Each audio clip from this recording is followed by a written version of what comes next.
सबसे पहले तो भाई सभी टोहाना वासियों को नए साल की राम राम।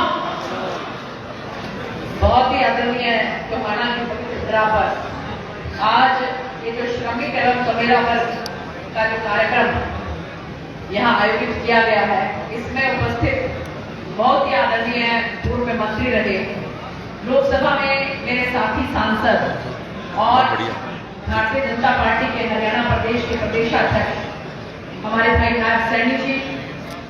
इनके साथ साथ राज्यसभा के सांसद और कमेरा वर्ग को जो बहुत आगे बढ़ा चढ़ाकर संसद के अंदर जो बात रखते हैं, वैसे हमारे राज्यसभा के सांसद आदरणीय रामचंद्र जांगड़ा जी, आपके टोहाना से ही पूर्व में विधायक रहे, पूर्व में प्रदेशाध्यक्ष रहे और वर्तमान में चेयरमैन हरियाणा सरकार में हमारे भाई सुभाष बराला जी, चेयरमैन नगर परिषद नरेश बंसल जी, अभी अपनी बात रखे गए जो कि एसटी कमीशन में चेयरमैन है भाई रविंद्र बलियारा जी, हमारे फतेहाबाद जिला के बहुत ही कर्मठ मेहनती संघर्षशील जिला अध्यक्ष भाई बलदेव रोहा जी, देव कुमार शर्मा जी जिला के प्रभारी, रिंकू मान जी जिला महामंत्री, वेद फूला जी, जगदीश शर्मा जी जिला महामंत्री, रोहदास जांगड़ा जी, मनोज बिश्नोई जी सुपुत्र पूर्व के विधायक हनुमान बिश्नोई जी के हैं, राजपाल बेनीवाल जी, श्री प्रवीण जोड़ा जी, श्री वेद जांगड़ा जी, भीम जांगड़ा जी, नितिन सिंगला जी, हमारी महिला मोर्चा की जिला अध्यक्षा बहन राखी मक्कड़ जी, हरमिंदर लाली जी, मंडल अध्यक्ष श्री नरेंद्र गर्ग जी, मंडल अध्यक्ष रविंद्र मेहता जी, संजय रेवड़ी जी, जगजीत हुड्डा जी, जिन्होंने बहुत मेहनत की है इस कार्यक्रम के आयोजन में, हमारे भाई जॉनी खट्टर जी, श्री विक्रम शर्मा जी, केवल मेहता जी, विजय गोयल जी, श्रीमती पूनम सिंगला जी, श्रीमती श्वेता दुकेजा जी, प्रवीण गिल जी मंडल अध्यक्ष, श्याम कंबोज जी, नरेश सरदाना जी, नरेश गर्ग जी जाखा से, नरेंद्र नंदा जी रतिया से, जगदीश नायक जी, सुनील मेहता जी, मुकेश मौर्य जी जाखा से, नवनी गोयल जी, रणवीर जी दमतान से, रमन मड़िया जी, भवानी सिंह जी, स्वीटी मेहता मंडल अध्यक्ष और मेरे समस्त और सम्मानित मंच, आज मंच भी उतना ही भरा हुआ है जितना हमारे सामने है, बहुत सुंदर मंच जो है आप लोगों के सामने दृश्यमान हो रहा है, सम्मानित मंच और मेरे सामने बैठे मान सम्मान के योग्य मेरे बड़े बुजुर्गों, माताओं, बहनों और प्यारे भाइयों, नव वर्ष पे हमारे बीच में हमारे प्रदेशाध्यक्ष आदरणीय नायब सैनी जी आप लोगों के सम्मुख है। हमारे लिए नए साल की सौगात इससे ज्यादा क्या हो सकती है, एक कमेर और मजदूर वर्ग के लिए कि आप सब लोगों का नेतृत्व करने वाले हमारे भाई नायब सैनी जी जो है वो आज हम लोगों के बीच में है। ये भारतीय जनता पार्टी है जिन्होंने पहले हमारे भाई सुभाष बराला जी के रूप में एक किसान नेता जो है, किसानों का नेतृत्व करने वाला प्रदेशाध्यक्ष हमें दिया। उसके बाद रोहतक साइड के इलाके का एक किसान नेता जो कि हमारे किसान भाइयों का नेतृत्व करता है, आदरणीय ओम प्रकाश धनखड़ जी हमें दिए। और ये खूबसूरती केवल और केवल भारतीय जनता पार्टी की है कि अब कमेरे वर्ग को, श्रमिक वर्ग को, मजदूर वर्ग को इनका नेतृत्व करने वाले प्रदेशाध्यक्ष आदरणीय नायब सैनी जी जो है अब हमको मिले हैं। तो ये हमारा बड़ा सौभाग्य है क्योंकि वही दर्द समझ सकता है जो उस दर्द से गुजरा हो, जाके पैर में फटी विवाही सो क्या जाने पीर पर आई। जो इंसान इस तकलीफों से गुजरता है वो बहुत अच्छी तरह से इन बातों को समझ सकता है और इसीलिए माननीय प्रधानमंत्री श्री नरेंद्र मोदी जी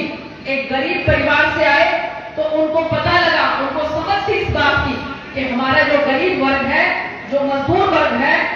उसके दुखों का निस्तारण किस तरह से किया जा सकता है। तभी आप लोगों ने देखा होगा कि माननीय प्रधानमंत्री जी ने कहा है कि मेरी नजर में जाति पाति कुछ नहीं है, केवल 4 जातियां हैं, एक किसान की जाति, एक गरीब की जाति, एक महिला की जाति और एक युवा की जाति। ये आदरणीय प्रधानमंत्री जी ने कहा और इन चारों को एक अलग दिशा में लेकर जाना, इन चारों की उन्नति करना, उसी से ही हमारा देश जो है वो आगे विकास की गति में बढ़ेगा। इसीलिए आप लोगों ने देखा होगा कि लगातार गांव-गांव के अंदर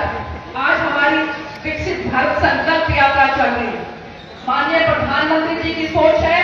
कि हर अंतिम छोर पे बैठा हुआ वो इंसान जिसको पहले कभी सरकार की योजनाओं का लाभ नहीं मिलता था, अब उसको भी हमारी सरकार की सभी योजनाओं का लाभ मिले। इसीलिए आप देखिए कि पहले हमारे गरीब इंसान जो है उसके दफ्तरों के चक्कर काट काट के उसके जूते घिस जाते थे, धक्के खाता रहता था। लेकिन आज की तारीख में सारे के सारे दफ्तर जो है वो खुद आपके गांव में चल के आ रहे हैं। तो मेरी आप सब लोगों से ये आह्वान है, बल्कि हमारे जितने भी यहाँ पर पार्टी के जो हमारे कार्यकर्ता बंधु बैठे हैं, हमारे मंडल अध्यक्ष है, महामंत्री हैं, इन सबसे भी मेरा निवेदन है कि वैसे तो मैं जहां कहीं पर भी विकसित भारत यात्रा में गई हूं, मैंने देखा है कि हमारे पार्टी का कार्यकर्ता बहुत जोर शोर के साथ उसके अंदर भागीदारी कर रहे हैं। लेकिन फिर भी मेरा आग्रह है कि 25 जनवरी तक ये जगह जगह पर हर गाँव में जाएगी, आप सब लोग इसका लाभ उठाएं। ये ऐसा मौका आपको फिर दोबारा नहीं कभी मिल सकता।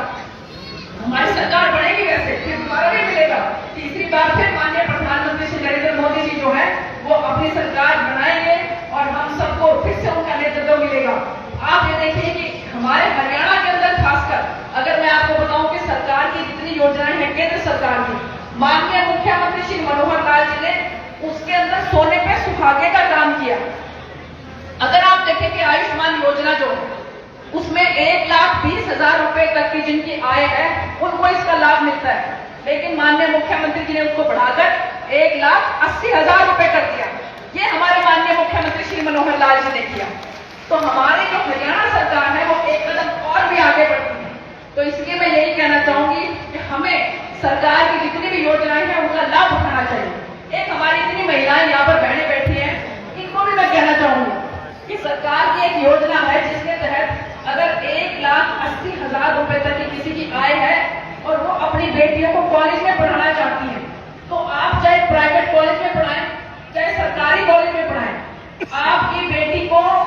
उस पढ़ाई के लिए कोई फीस जमा नहीं करानी पड़ेगी, सारी फीस सरकार की तरफ से दी जाएगी।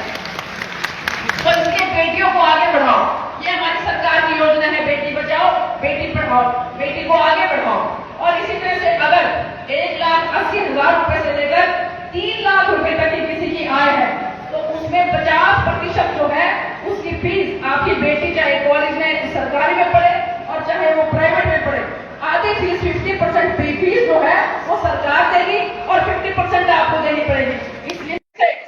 वहन करती हूँ कि बेटियों को आगे बढ़ाओ। तो मैं एक बार